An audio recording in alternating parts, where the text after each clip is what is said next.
Hi friends, Kiki here, Reiki Master, also known as the Happiness Healer. Today I wanted to talk about happiness.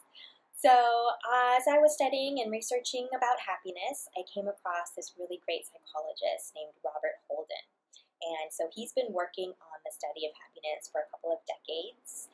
He went to psychology school in England, and in his studies, he kind of recognized that throughout his school studies, it was mostly the study of human misery and the mental dysfunction of human beings, and that there was only one lecture, so one class, not even like a course about happiness.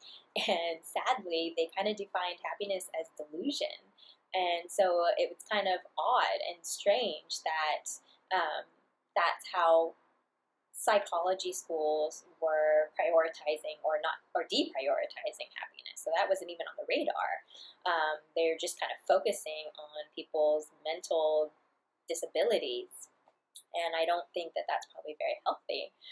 And so he's kind of flipped the switch and started really studying more about happiness and how to help people become happier.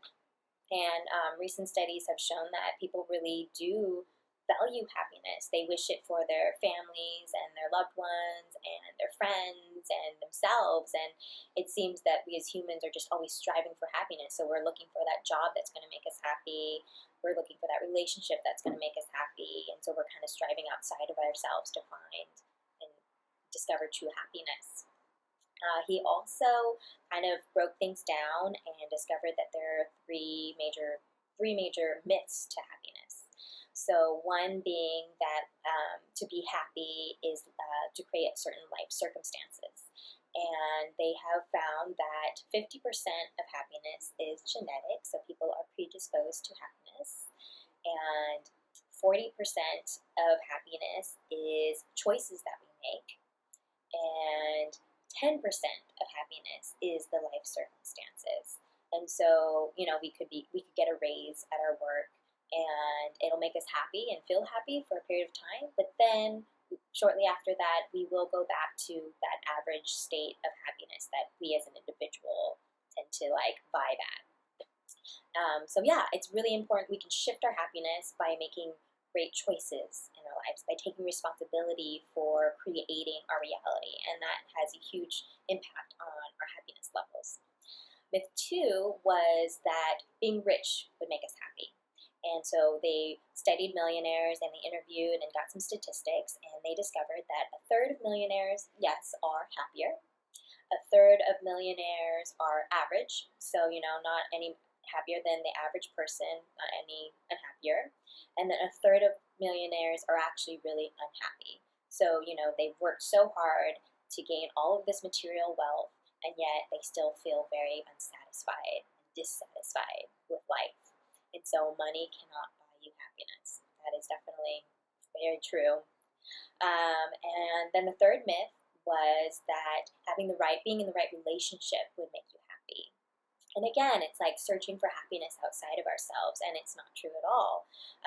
So it's really important to make these good choices in our lives, and then we create and we vibe, a certain frequency that will attract the right types of relationships that will make us feel happy and fulfilled. So, so the life choices that we're making, we changes our reality, and then we vibrate at a different level. So all that self-love and self-work that we do for ourselves actually creates this vibration to attract those healthy, happy relationships towards us. So a happy person will attract a healthy relationship and the right relationship for us. So it's not like having a certain relationship, being in a relationship is going to make us happy, because if we're not happy, we're going to attract somebody that kind of fits that vibration, and then it kind of blows up in our face, and it's not true happiness, and it's more of a struggle, and we're getting somebody else involved in that struggle, and then that just complicates things even more. So yeah, happiness is a really interesting field of study, and I feel it's my life purpose. I feel like I was genetically predisposed to being happy. I tend to see the brighter side in things, the glass half full, and I have this desire to spread more joy and light into this world, because we definitely need it in order to shift to a healthier place of existence. So if you like these videos, please like and share, and you can also be notified when I post them if you join my free Facebook group, Energetic Happiness. You can also find my series of videos on YouTube under Kiki. And if you want to learn more about my work, you can go to my website, heartkiki.com. And you can also follow me at The Happiness Healer on Instagram. Sending you so much love, light, and joy. Thanks for watching.